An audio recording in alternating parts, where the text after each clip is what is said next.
እንዴት ናችሁ ውድ ቤተሰቦቻችን? ይህ ፉአድ ባህሩ የዩቲዩብ ቻናላችን ነው። ከሰዓቱ ፕሮግራማችን ላይ በድጋሚ ተገናኝተናል። የዝውውር ጉዳዮችን በስፋት የምናነሳበት ፕሮግራማችንንም ይዘን ወደ እናንተ ደርሰናል።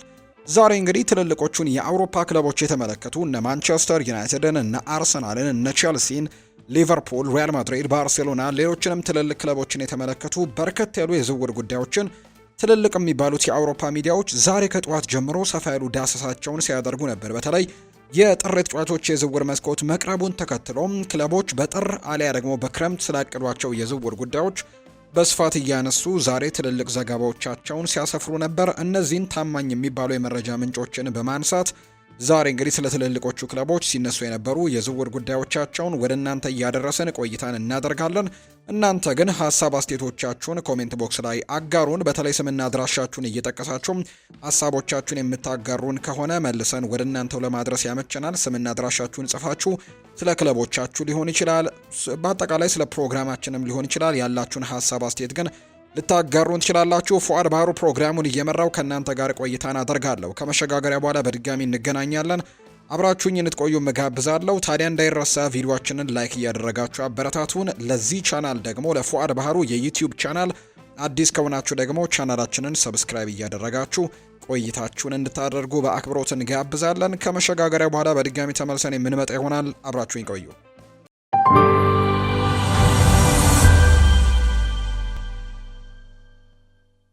ቼልሲና ሊቨርፑል የባየር ሚኒኩን ተከላካይ ኪም ሚንጃይን ለማስፈረም ፍላጎት እንዳላቸው እየተገለጸ ነው። የ28 ዓመቱ ተጫዋች ለጀርመኑ ክለብ ጥሩ ብቃትን ነው እያሳየ የሚገኘው። በተለይ ባለፈው የውድድር ዓመት ደግሞ የጀርመን ቡንደስሊጋን እንዲያሸንፉ ትልቁን እርዳታ ካደረጉ ተጫዋቾች መካከል አንደኛው ነው ደቡብ ኮሪያዊው ኪም ሚንጃይ። ለሁለቱ የፕሪሚየር ሊግ ክለቦች ደግሞ ጠቃሚ ግዢ ይሆናል ተብሎ ይታሰባል። በተለይ እንደ ስፔኑ ፌጂያስ ዘገባ ከሆነ ቶተንሃምም ኪም ሚንጃይን ለማስፈረም ከሚፈልጉት ክለቦች መካከል በትልቁ ስሙ የሚነሳው ሌላኛው ቡድን ነው። ቼልሲ በዚህ የውድድር ዘመን በተከላካይ መስመሩ ላይ በርካታ የጉዳት ችግሮች እያጋጠሙት ነውና በዛ የሜዳ ክፍል ላይ የተጫዋቾች ጥልቀት የግድ የሚያስፈልጋቸው ነው። የ28 ዓመቱ ደቡብ ኮሪያዊ ተጫዋች ጠቃሚ ግዢ ሊሆን እንደሚችል በርካቶች ይገምታሉ። በጣሊያንና በጀርመን ችሎታውን በትልቁ አሳይቷል። ለትልልቅ ክለቦች መጫወትም ምን እንደሚጠይቅም ጠንቅቆ የሚያውቅ ነው። እናም በቼልሲ ላይ ፈጣን አስተዋጽኦችን ማድረግም ይችላል። ለፕሪሚየር ሊግ እግር ኳስም የሚያስፈልገው የአካል ብቃትና ቴክኒካል ባህሪያትም ጭምር አሉት። በሌላ በኩል ሊቨርፑል ተጫዋቹን እንግዲህ ለማስፈረም ከሚፈልጉት መካከል ነው። በውድድር ዘመኑ መጨረሻ ላይ ነፃ ወኪል የሚሆነው ኢብራሂማ ኮናቴን በግድ እንግዲህ መተካት ይኖርባቸዋል ሊቨርፑሎችና ኪም ሚንጃይን ማስፈረም በትልቁ ይጠቅማቸዋል ተብሎ ይታሰባል። የ28 ዓመቱ የቡንደስሊጋ ኮከብንም ምትክ አድርገው ይፈልጉት እንደሆነ ዘገባዎች በትልቁ እየሰፈሩ ይገኛሉ። የጀርመኑ ክለብ ተከላካዩን ለማስፈረም ወደ 50 ሚሊዮን ዩሮ አካባቢም እንደከፈለ ይታወሳል። ተጫዋች ከናፖሊ ነበር ያስፈረሙት። በተመጣጣኝ ዋጋ ለመሸጥም ዝግጁ የሆኑ እንደሆነ ማየቱ አስደሳች ያደርገዋል። እሱ ለነሱ አስፈላጊ ተጫዋች ሲሆን ጆሹዋ ኪሚች ከዚህ ቀደምም በጣም ድንቅ ብቃት ያለው ተጫዋች ሲልም ገልጾት ነበር። አውትስታንዲንግ ነበር ሲል የገለጸው በቀጥታ። ቼልሲና ሊቨርፑል ዋና ዋንጫዎችን ለማሸነፍ ከፈለጉ ግን የተከላካይ መስመራቸውን እንግዲህ ማጥበቅ ወይም ደግሞ በትልቁ መስራት ይጠበቅባቸዋል። የ28 ዓመቱ ተጫዋች በዚያ ክፍል ላይ እንዲሻሻሉ ሊረዳቸው ይችላል። ሁለቱ ክለቦች በቅርብ ሳምንታት ውስጥም እንግዲህ ጥሩ ነገሮችን ማሳየታቸውን ተከትሎ ኦፊሻላዊ ጥያቄዎችን ያቀርባሉ ተብሎ ይታሰባል። ተከላካዩ በሙያው ከፍተኛ ደረጃ ላይ የሚገኝ ሲሆን በፕሪሚየር ሊጉም ስኬታማ መሆን ይፈልጋል። የት እንደሚሆን ማየቱ አስደሳች ያደርገዋል ተብሎ ነው የሚጠበቀው።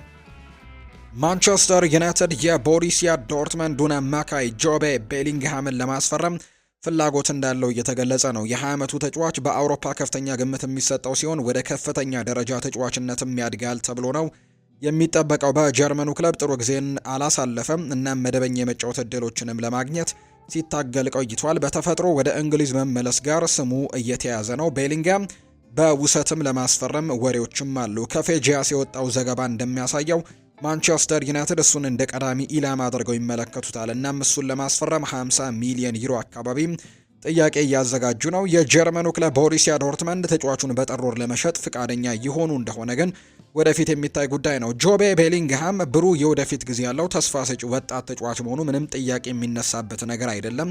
ቀደም ባሉት ጊዜያትም ሁሉንም ነገር አሟልቶ ያዘ ወይም ደግሞ ፉል ፓኬጅ የሆነ ተጫዋችም ተብሎ ተገልጿል። ለማንቸስተር ዩናይትድ መሃል ሜዳ ላይ ፈጠራንም፣ ኳስን ቁጥጥርንም፣ ተነሳሽነትንም፣ የግብ ዕድሎችንም መፍጠር የሚችል አይነት ተጫዋች ነው። ለወደፊቱ ደግሞ ጠንካራ ቡድን ለመገንባት ስለሚፈልጉ እንደሱ ያለ ተስፋ ሰጪ ወጣት ተሰጦችን ማስፈረም ትልቅ ውሳኔ ወይም ብልህ ውሳኔ ይሆናል ተብሎ እንደሚጠበቅ ነው መረጃዎች እያነሱ በትልቁ የሚገኙት። አማካዩ መደበኛ የእግር ኳስ ጨዋታዎችን መጫወት ይፈልጋል።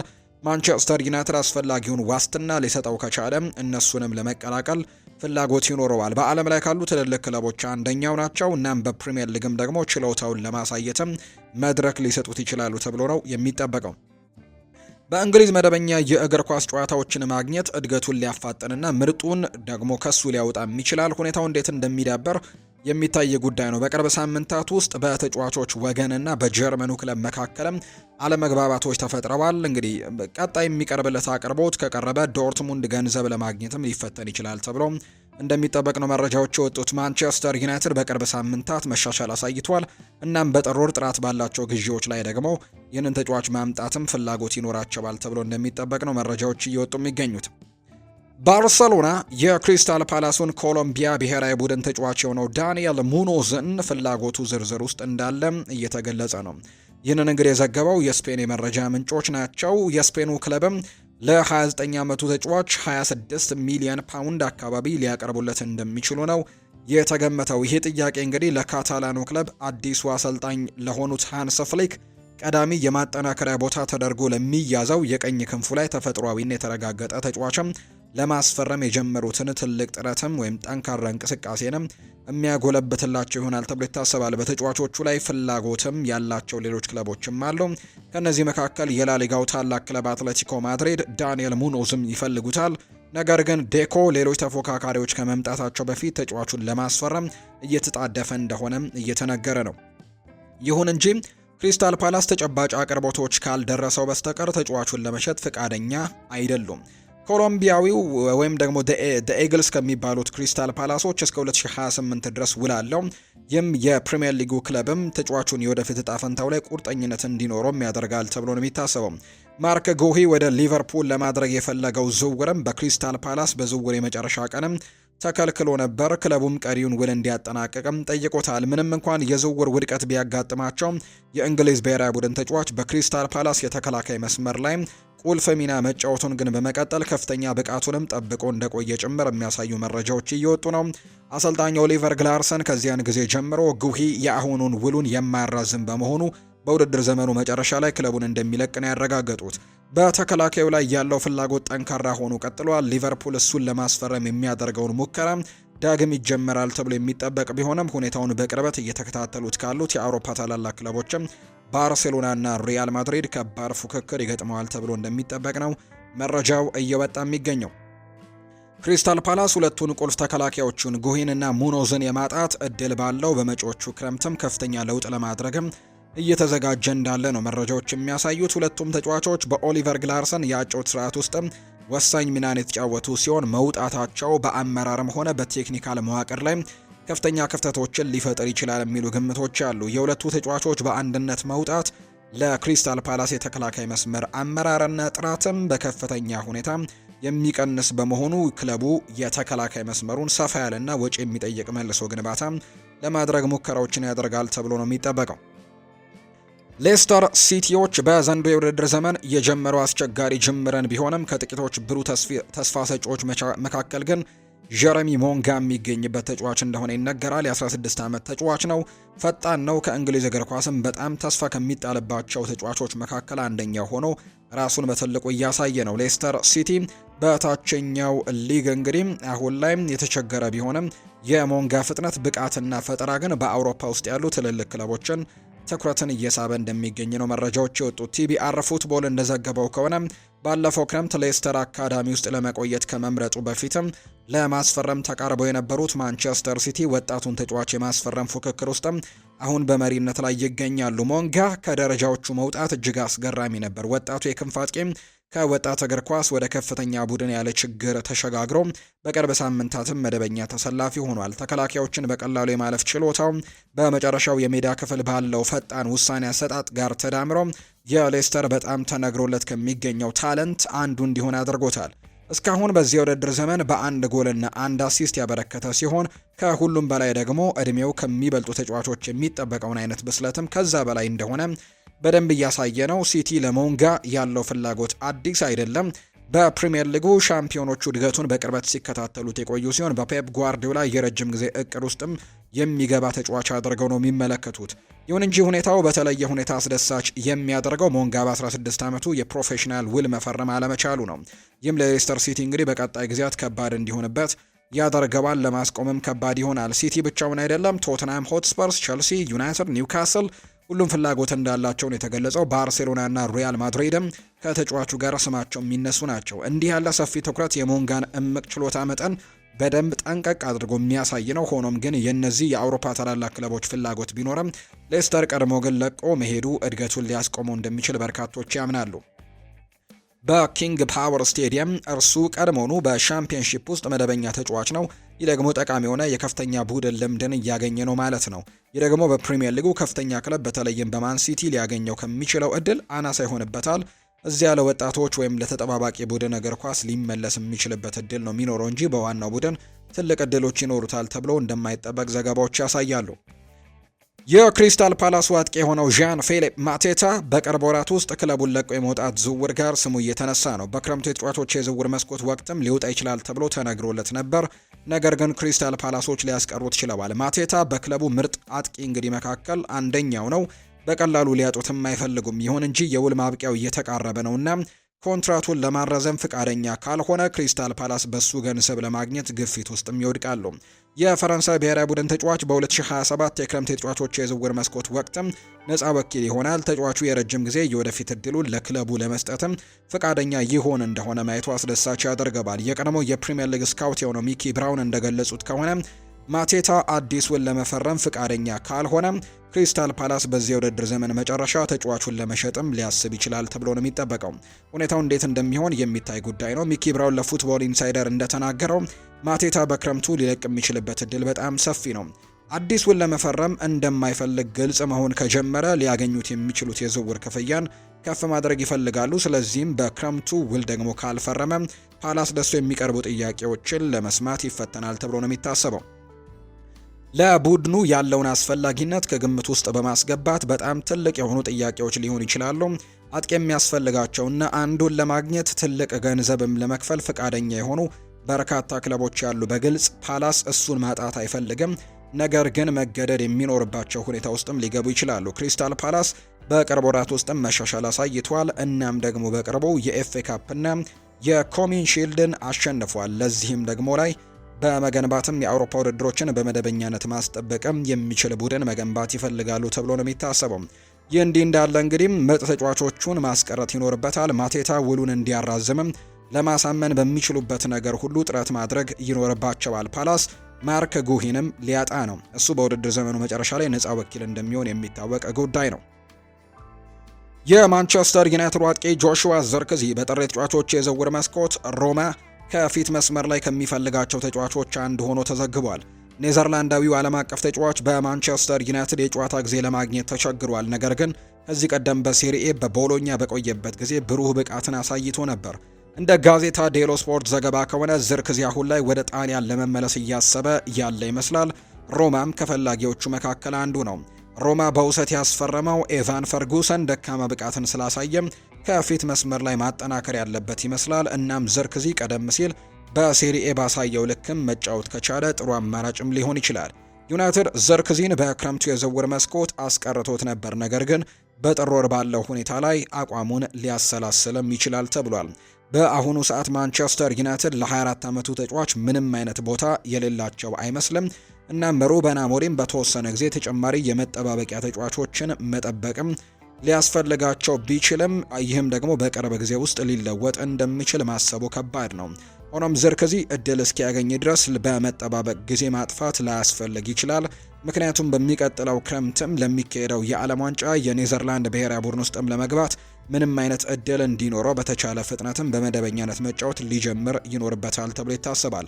ከቼንድ ኦፍሳይድ በዚህ ሳምንት መጀመሪያ ላይ እንደዘገበው ጆሹዋ ዘርክዚ እንደ ፕሪሚየር ሊጉ ክለቦች ብራይተን እና እንዲሁ ዌስትሃም ዩናይትድ ባሉ ሌሎች ፈላጊዎችም አሉት። ዩናይትድ ጆሹዋ ዘርክዚን ለመልቀቅ ከወሰነ ፈላጊዎቹ እንደማይጠፉበትም ግልጽ ነው። ስለዚህም ደግሞ ይህ እሱን ለመልቀቅ ጥሩ የዝውውር መስኮት ሊሆን ይችላል። ዩናይትድ ጆሹዋ ዘርክዚን ያለመጫወት ብዙ ጊዜም ካስቆየው እሱን ለመሸጥም በጣም አስቸጋሪ ሊሆንባቸው እንደሚችል ነው መረጃዎች በትልቁ እየወጡ የሚገኙት። የቶተንሃምና የአስተን ቪላ የቀድሞ አሰልጣኝ የሆኑት ቲም ሼሮድ የዌስትሃም ዩናይትድ የመሃል ሜዳ ተጫዋች የሆነው ሉካስ ፓኩዌታ ደካማ አቋምና ራስ ወዳድነት በተሞላበት አጨዋወቱ ተችቶታል። ይህ የብራዚል ብሔራዊ ቡድን ተጫዋች በተለያዩ ጊዜያት ለዌስትሃም ዩናይትድ ቁልፍ ተጫዋች ሆኖ የቆየ ሲሆን ማንቸስተር ሲቲን የመሰሉ ታላላቅ ክለቦች ፍላጎት እንዳላቸው እስኪነገር ድረስም ደርሶ እንደነበር የምናስታውሰው ነው። በክረምቱ ከአስተን ቪላ ጋርም የዝውውር ዜናዎች ተያይዘው ነበር፣ ነገር ግን ስምምነት ሳይሳካለት ቀርቷል። እናም ለዌስትሃም ዩናይትድ ባለው የወደፊት ህይወቱ ቁርጠኛ ይመስል ነበር። ፓኬታ ጥሩ ቀን ሲኖረው አስደናቂ ተጫዋች መሆን እንደሚችል ጥርጥር የለውም፣ ነገር ግን በተወሰነ ደረጃ ወጥነት የጎደለው ሲሆን በዚህ የውድድር ዘመን እስካሁን በበቂ ሁኔታ አስተዋጽኦ ማድረግ አልቻለም። ሼሩድ የዌስትሃም ዩናይትድ ደካማ የውድድር ዘመን ጅማሮን ተከትሎ ፓኬታ በተለይም ለትችት በመምረጥም ክለቡ ለመሸጥ ሊያስብበት የሚገባ ተጫዋች መሆኑን ነው አጥብቆ የተናገረው። ዌስትሃም ዩናይትድ ፓኬታን የማስወጣት አደጋ እየወስድ እንደሆነ አሁንም የሚታይ ነው። ነገር ግን አሁን ካሉት አስቸጋሪ ሁኔታ ለመውጣት በቡድናቸው ውስጥ የተለየ አይነት ባህሪ ያላቸው ተጫዋቾች የሚያስፈልጋቸው በመሆኑ በዚህ ውሳኔ ላይ የተወሰነ ምክንያታዊ ሊሆን ይችላል። ሼሩድ ለስካይ ስፖርት እንደተናገሩት ፓኬታ ቅንጦታዊ ተጫዋች ነው። ፓኬታ የሚጫወተው ለራሱ ነው። ድንቅ ተሰጥኦ እንዳለው አምናለው። እናም ደግሞ ያንን አልነጥቀውም። ከግብ ርቆ ወደ ሜዳ ኃላፊነት የሚሰማው ቦታዎች ላይ ልትጠቀሙበት ይገባል ሲልም ጭምር የተናገረው። እሱ ሸክም የሆነ ተጫዋች ነው። ባለፈው ሳምንት ከሊድስ ዩናይትድ ጋር ከጆ ሮዶን ጋርም እንዲሁም የተፈጠረውን አይታችኋል። ባልታወቀ ምክንያት ከማዕዘን ምት እንዲጠብቀው ደግሞ ጠይቀውታል። ወደ ተጋጣሚ ጎል ክልል እንዲቀርብ አደረጉት። በመጨረሻው ሶስተኛው ውስጥም አገኙት። አስማታዊ ነገሮች ያሉት ወይም አስማታዊ እግሮች ያሉት፣ ነገር ግን ለኔ ዌስትሃም ዩናይትድ አሁን የሚያስፈልገው ሁሉም ሰው በጥንቃቄ መከላከል በሚኖርበት ጊዜ ሌሎች ቦታዎች ላይ እንዲወጡት የተወሰነ ገንዘብ ቢቀርብላቸው እኔ እሸጠው ነበር ሲልም ጭምር ነው የተናገረው።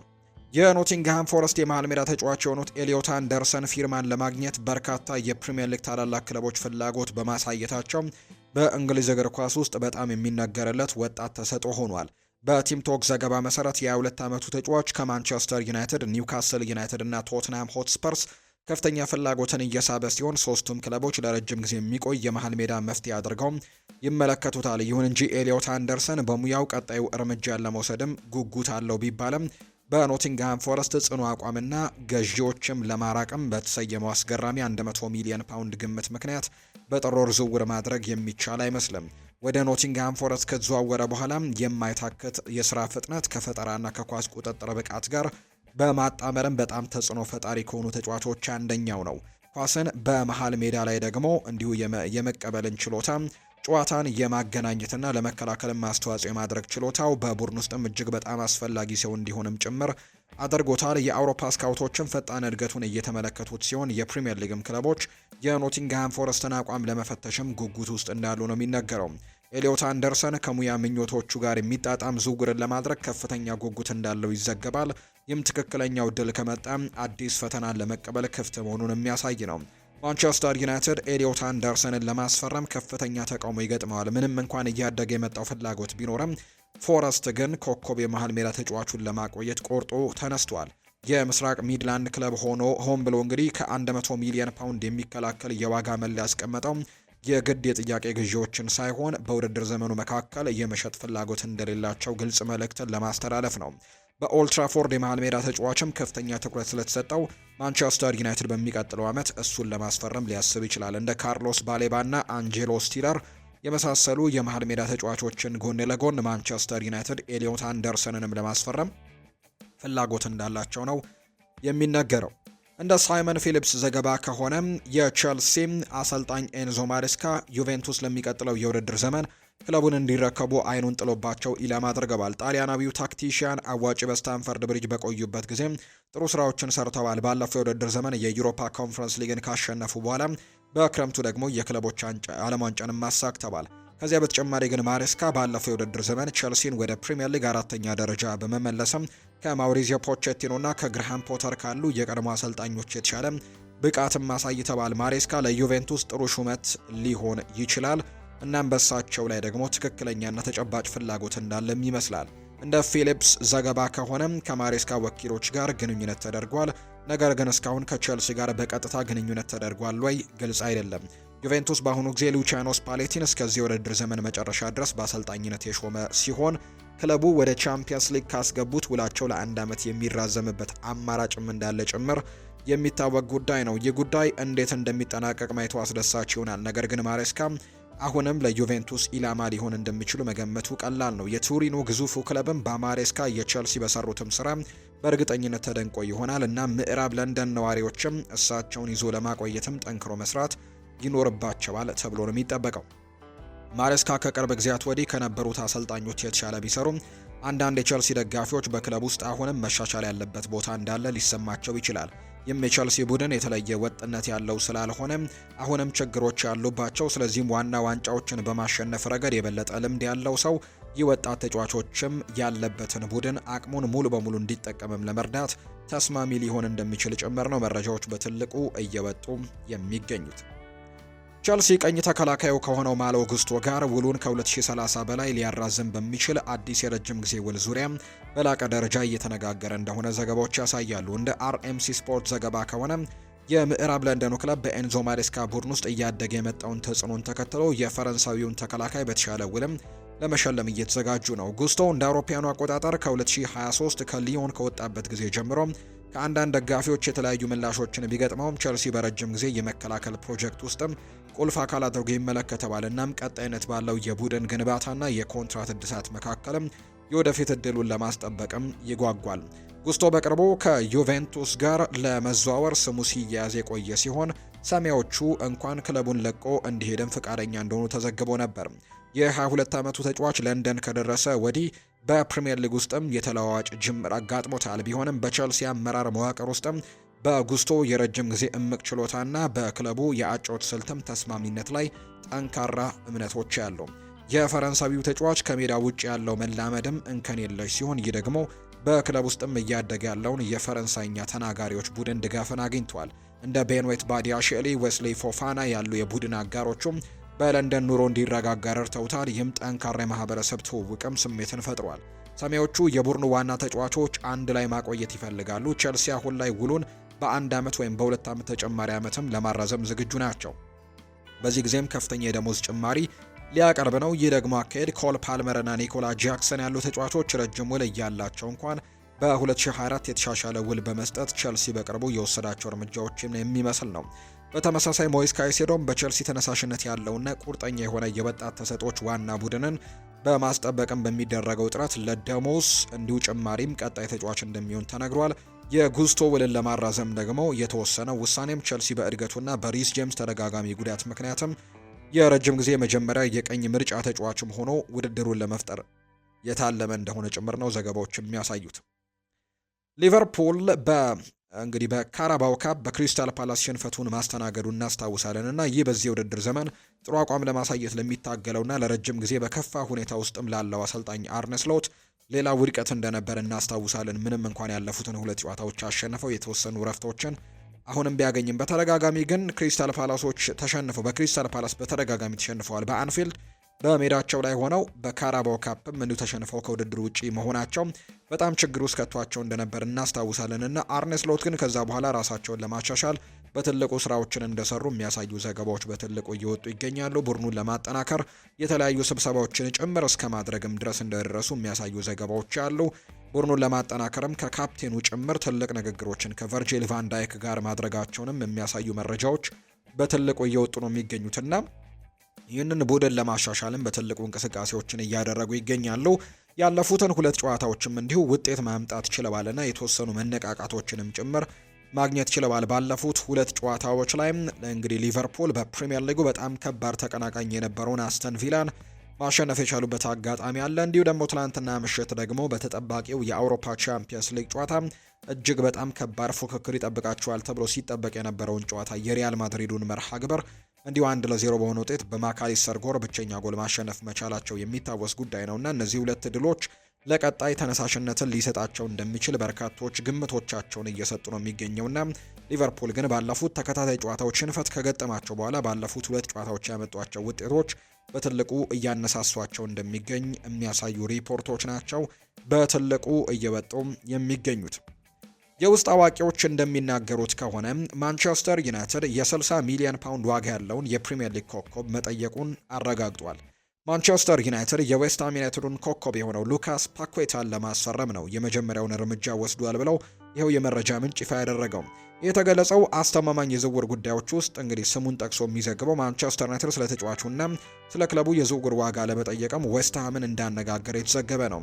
ግንኙነቱ የተደረገው ረቡዕ ምሽት እንደሆነ የተገለጸ ሲሆን ክለቡ ዝውውሩን ለማጠናቀቅም በጣም ቢፈልግም በፍትሃዊ ዋጋ ላይ ግን ሪፖርቶች እንዳሉ ያሳያል። የውስጥ አዋቂው በኤክስ ወይም በትዊተር ገጹ ላይ ሪፖርት እንዳደረገው ማንቸስተር ዩናይትድ ከዌስትሃም ተጨማሪ ዝርዝሮችን ስለ ሉካስ ፓኩዌታ የዝውውር ዋጋ ባለፈው ረቡዕ ምሽት ላይ እንደጠየቀ ሰምቻለሁ ብለዋል። ነገር ግን ዩናይትድ ዝውውሩን በጥር ወር በፍትሃዊ የገበያ ዋጋ ለማድረግም በጣም ጓግቷል። ግንኙነት የተደረገውም ረቡዕ እንደሆነ ነው መረጃው ያሳየው። የመረጃ የወጣውም ፓኩዌታ ዌስትሃም ዩናይትድን ለመልቀቅ ያለውን ፍላጎት መግለጹ ከተዘገበ በኋላ ነው። ዌስትሃም ዩናይትዶች ብራዚላዊውን የመሃል ሜዳ ተጫዋች ለመሸጥ ፈቃደኛ ሲሆኑ በክለቡም ዋጋውን 60 ሚሊዮን ፓውንድ አካባቢ እንደሆነ ገምተውታል። በክረምቱ የዝውውር መስኮትም አስተን ቪላ ፍላጎት የነበረው ሲሆን ዌስትሃም ዩናይትድ ውድቅ ያደረገው የመጨረሻው የዝውውር ቀንም ከመድረሱ ጥቂት ቀደም ብሎ ነው። ይህም የመሃል ሜዳ ተጫዋቹ ከማንቸስተር ዩናይትድ ጋርም በብርቱ ቢተሳሰርም ከጥቂት ዓመታት በፊት ግን ማንቸስተር ሲቲን ሊቀላቀልም ተቃርቦ እንደነበር እናስታውሳለን።